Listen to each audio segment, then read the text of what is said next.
Then we shall not turn back from you. Give us life, and we will call upon your name. Restore us, O Lord God of hosts.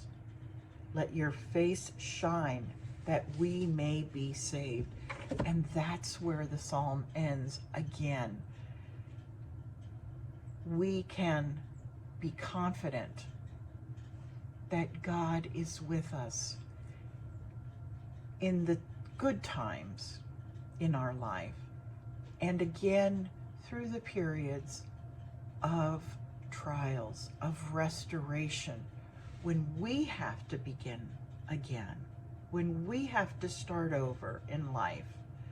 God is with us. God will restore us.